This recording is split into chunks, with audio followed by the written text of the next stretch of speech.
পটলের একঘেয়ে রেসিপি খেয়ে আপনারা বোর হয়ে গেছেন? তাহলে এই নতুন রেসিপিটি ট্রাই করতে পারেন।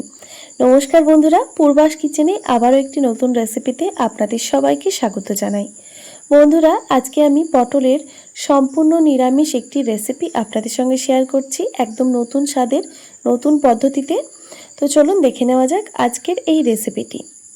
তো দেখুন, এখানে আমি বেশ কয়েকটা পটল নিয়েছি। এবার আমি পটলগুলোকে কেটে নিচ্ছি। পটলের প্রথমে আগা আর গোড়াটা কেটে বাদ দিয়ে দিতে হবে, তারপর পটলের খোসাটাকে খুব ভালোভাবে ছাড়িয়ে নিতে হবে।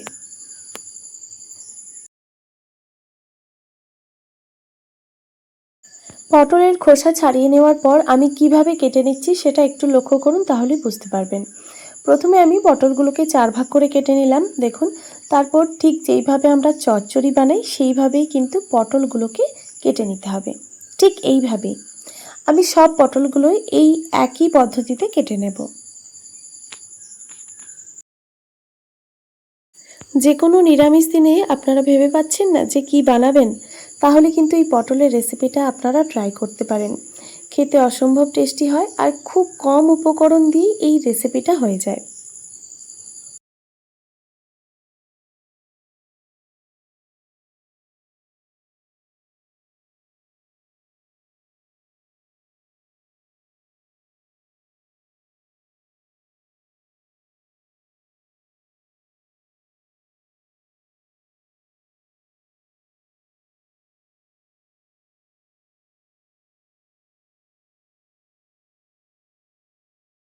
তো দেখুন, ওই একই পদ্ধতিতে আমি পটলগুলো কেটে নিয়েছি, তারই সাথে দুটো ছোট সাইজের বেগুন আর একটা মিডিয়াম সাইজের আলুও কেটে নিয়েছি।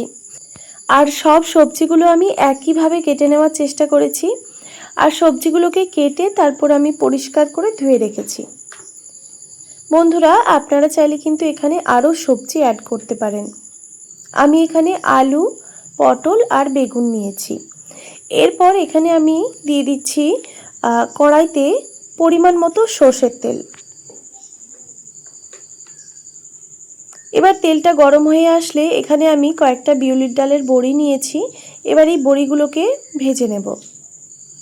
বড়ি ভাজতে বেশিক্ষণ সময় লাগে না।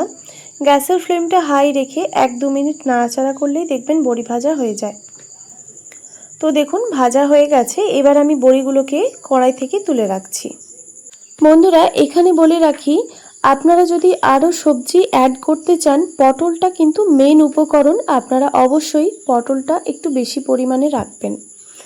এরপর এখানে আমি ওই তেলের মধ্যে দিয়ে দিলাম পটল, বেগুন আর আলু একসঙ্গে দিয়ে দিয়েছি। যেহেতু কম পরিমাণে এই রেসিপিটা বানাচ্ছি, তাই আমি সব উপকরণগুলো একসঙ্গেই ভেজে নেব। এবার এখানে দিয়ে দিচ্ছি পরিমাণ মতো নুন।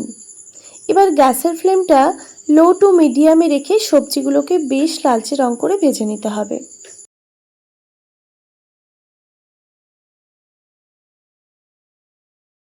এবার সবজিগুলো যাতে তাড়াতাড়ি সেদ্ধ হয়ে যায়, সেই জন্য আমি একটি ঢাকনা দিয়ে ঢেকে রেখে দিচ্ছি কিছুক্ষণের জন্য। ততক্ষণে আমি এই রেসিপিতে যেই মশলাটা ব্যবহার করব সেই মশলাটা রেডি করে নিই। একটা মিক্সিং জারে দিয়ে দিলাম 1 টুকরো মতো আদা, সেটাকে এরকম সরু সরু করে কেটে নিয়েছি।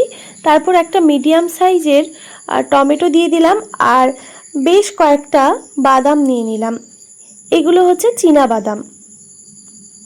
এরপর সামান্য পরিমাণে জল দিয়ে মশলাটাকে ভালোভাবে বেটে নিয়েছি।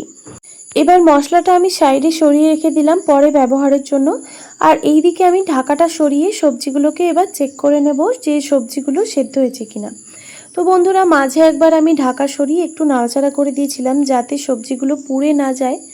এবার গ্যাসের ফ্লেমটা হাই রেখে আরও কিছুক্ষণ আমি সবজিগুলোকে দেখুন ভেজে নিয়েছি। তো ভাজা হয়ে গেছে। এবার আমি এই সবজিগুলোকে কড়াই থেকে তুলে নেব।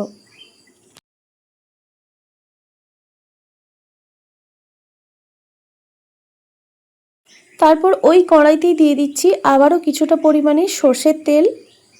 এবার তেলটা গরম হয়ে গেলে এখানে দিয়ে দিলাম একটা তেজপাতা, আর দিয়ে দিচ্ছি একটা শুকনো লঙ্কা, আর দিয়ে দিচ্ছি খুবই সামান্য পরিমাণে 5 ফোড়ন। এরপর মিক্সিতে যে মশলাটা আমি বেটে রেখেছিলাম সেটা দিয়ে দিলাম। এরপর এখানে আমি গুঁড়ো মশলা ব্যবহার করছি, স্বাদ মতো নুন, হলুদের গুঁড়ো, আর কালারের জন্য দিয়ে দিচ্ছি সামান্য পরিমাণে কাশ্মীরি লঙ্কার গুঁড়ো। এটা ঝাল নয়, তবে কালারটা অসাধারণ আসবে। এবার আমি সব উপকরণগুলো খুব ভালোভাবে নেড়েচেড়ে মিক্স করে নেব আর মশলাটাকে একটু কষিয়ে নিতে হবে। খুব ভালোভাবে নাড়াচাড়া করে দেওয়ার পর এখানে আমি দিয়ে দিচ্ছি খুবই সামান্য পরিমাণে জিরে গুঁড়ো। তারপর আবার খুব ভালোভাবে নাড়াচাড়া করে দিতে হবে। খুব ভালোভাবে নাড়াচাড়া করে দেওয়ার পর এখানে আমি দিয়ে দিচ্ছি আবারও খুবই সামান্য পরিমাণে ধনে গুঁড়ো। এবার এই মশলাটাকে ভালোভাবে কষিয়ে নিতে হবে, গ্যাসের ফ্লেমটা লো টু মিডিয়ামে রেখে। গ্যাসের ফ্লেমটা লো টু মিডিয়ামে রেখে আমি মশলাটাকে খুব ভালোভাবে কষিয়ে নিয়েছি। দেখুন মশলার থেকে কিন্তু কাঁচা গন্ধটা একদমই চলে গেছে আর মশলাটা পারফেক্টভাবে কষানো হয়ে গেছে। এবার যে মশলাটা কড়াইতে লেগে রয়েছে সেই লেগে থাকা মশলাটা আরেকটু এইভাবে তুলে নিচ্ছি। তারপর ভেজে রাখা সবজিগুলো দিয়ে দিচ্ছি। সবজিগুলো দেওয়ার পর আবারও খুব ভালোভাবে নাড়াচাড়া করে দিতে হবে এই মশলার সঙ্গে।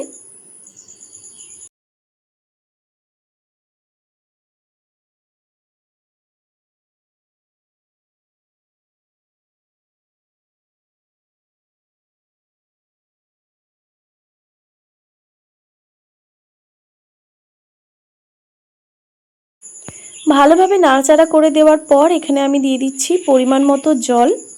এই রেসিপিতে কিন্তু খুব বেশি জলের প্রয়োজন পড়বে না। আমি যেহেতু পটলের চচ্চড়ি বানাচ্ছি তাই জলের পরিমাণটা একটু কমই রাখতে হবে। তো দেখুন জলটা দেওয়ার পর খুব ভালোভাবে আবারও নাড়াচাড়া করে দিচ্ছি। খুব ভালোভাবে নাড়াচাড়া করে দিয়ে এবার আমি সবজিগুলো যাতে আরও ভালোভাবে সুসেদ্ধ হয়ে যায় সেই জন্য আমি একটি ঢাকনা দিয়ে ঢেকে রেখে দিচ্ছি প্রায় 5 মিনিট মতো, গ্যাসের ফ্লেমটা মিডিয়ামে রেখে। 5 মিনিট পর আমি ঢাকাটা সরিয়ে নিচ্ছি। তো আমাদের সবজিগুলো কিন্তু সুন্দরভাবে সেদ্ধ হয়ে গেছে। তো দেখুন একদম গলে গেছে সবজিগুলো। এবার এখানে আমি ভেজে রাখা বড়িগুলো দিয়ে দিচ্ছি। বড়িগুলো দেওয়ার পর ভালোভাবে নাড়াচাড়া করে নামিয়ে নিলেই কিন্তু রেডি আমাদের সম্পূর্ণ নিরামিষ পটল চচ্চড়ি। এবার এই রেসিপিটা গরম গরম ভাতের সঙ্গে পরিবেশন করে নেব। আপনারা কিন্তু অবশ্যই এই রেসিপিটা যে কোনো নিরামিষ দিনেই বানিয়ে নিতে পারবেন, খুবই কম উপকরণে আর খুব কম সময়ের মধ্যেই হয়ে যায়। তো দেখতেই পেলেন বন্ধুরা কত সহজে তৈরি হয়ে গেল পটল চচ্চড়ি। আশা করি আজকের এই রেসিপি আপনাদের ভালো লেগেছে। ভালো লেগে থাকলে অবশ্যই একটি like, comment, share and subscribe করে দেবেন আর পাশে থাকা বেল আইকনটিও প্রেস করে দেবেন। তাহলে নিত্য নতুন রান্নার ভিডিওগুলি আপনাদের কাছে পৌঁছবে। ভালো থাকবেন, সুস্থ থাকবেন। দেখা হচ্ছে নতুন কোনো রেসিপি নিয়ে। আর এতক্ষণ আমার সঙ্গে থাকার জন্য আপনাদের সবাইকে অনেক ধন্যবাদ।